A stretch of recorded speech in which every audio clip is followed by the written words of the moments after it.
The day you seed not the day you eat the fruit. மறுபடியும் சொல்கிறேன், the day you seed not the day you eat the fruit. அப்படின்னா ஒரு விதை விதைக்கிறோம் அப்படின்னா நாளைக்கு நம்மளுக்கு அந்த ஃப்ரூட் சாப்பிட முடியாது, ஃப்ரூட் கிடச்சிடாது. அதுக்கான டைம், அதுக்கான தண்ணி, உரம், சன்லைட் இதெல்லாம் கொடுத்தா மட்டும்தான் நம்மளுக்கு அந்த ஹெல்த்தியான ஃப்ரூட் கிடைக்கும். சேம் வாய்ஸ் எல்லாருக்குமே ட்ரீம் இருக்கும், ரைட்? ஒரு மால்ல வெளில நின்றுட்டு இருக்கோம், ஒரு Audi car, BMW car, Ferrari போயிட்டு இருக்கு. நம்மளாம் எப்போ இந்த மாதிரி கார்லாம் வாங்குவோம்னு ஒரு ட்ரீம் இருக்கும். ஒரு டிராவல் பண்ணிருப்போம், ஒரு வீடு சூப்பராக கட்டியிருப்பாங்க. நம்ம எப்படி இந்த மாதிரிலாம் வீடு கட்ட போறோம்னு ஒரு ட்ரீம் இருக்கும், ஒரு கொஷின்ஸ் இருந்துட்டே இருக்கும். ஏதோ ஒரு சோஷியல் மீடியா போனால் ஒருத்தர் வந்து டிராவல் பண்ணுற ஸ்டேட்டஸாக போட்டு இருப்பாரு. நம்ம எப்படி இந்த மாதிரி லைஃப் ஸ்டைல் வரது, நம்ம எப்படி இந்த வேர்ல்டு ஃபுல்லாக சுற்றி பார்க்குறது, டிராவல் பண்ணுறது, ஃபேமிலி கூட்டிகிட்டு போய் இந்த பிளேசஸ்லாம் காமிக்கிறது அப்படின்னு சொல்லிட்டு ஒரு ட்ரீம் இருக்கும். ட்ரீம் இருக்கிறது தப்பு கிடையாது, ட்ரீம் இருக்கணும். ட்ரீம் இருக்கிறது தப்பு கிடையாது, ட்ரீம் இருக்கணும்.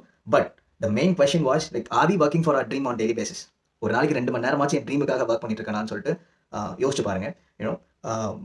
டு டூ லிஸ்ட் போறேன்னா, என்னோட பர்பஸ் நான் கண்டுபிடிச்சிட்டேன்னா, அதுக்கான கோல்ஸ் டெய்லி பேசிஸ் எப்படி ஒர்க் பண்றது அப்படின்னு சொல்லிட்டு நோட் பண்ணிட்டே வந்துட்டு இருக்கேனா, நிறைய விஷயங்கள் பாசிட்டிவா கத்துக்கிறேனா, என்னோட மைண்ட் செட் நான் மாத்துறேனா, பாசிட்டிவ் திங்கிங்கை கொண்டு வரேனா, அண்ட் அந்த கத்துக்கிற விஷயத்தை 10 பேருக்கு நல்ல விஷயத்தை நான் சொல்லி கொடுக்குறேனா, இந்த விஷயத்த எப்படி ஒரு சீடுக்கு இந்த தேவையான உரம், தண்ணி, சன்லைட் எல்லாம் கொடுக்குறோமோ அந்த மாதிரி நம்மளோட ட்ரீமுக்கு இதெல்லாம் கொடுத்தீங்கன்னா டெஃபினெட்லி அந்த அவுடி கார், அந்த வீடு, ஃபுல் டிராவல் லைஃப் எல்லாமே அப்சல்யூட்லி பாசிபிள், 100% பாசிபிள். ஓகே, நான் எங்க போனாலும் ஒரு சீக்ரெட் ஒன்று சொல்லித்தரேன். நான் எங்க போனாலும் இந்த லைனை மட்டும் நான் மைண்ட்ல ஓடிட்டே இருக்கும். எனக்கு வந்து துபாய் ரொம்ப ரொம்ப பிடிக்கும். ஓகே, எந்த சிச்சுவேஷன் இருந்தாலும் இந்த லைனை வந்து நான் மறக்கவே மாட்டேன். இந்த லைன் வந்து அப்படியே ஸ்டோர் ஆகி அப்படியே இருக்கும்.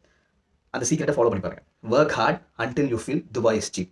மறுபடியும் சொல்றேன், work hard until you feel Dubai is cheap. All the best. Thank you.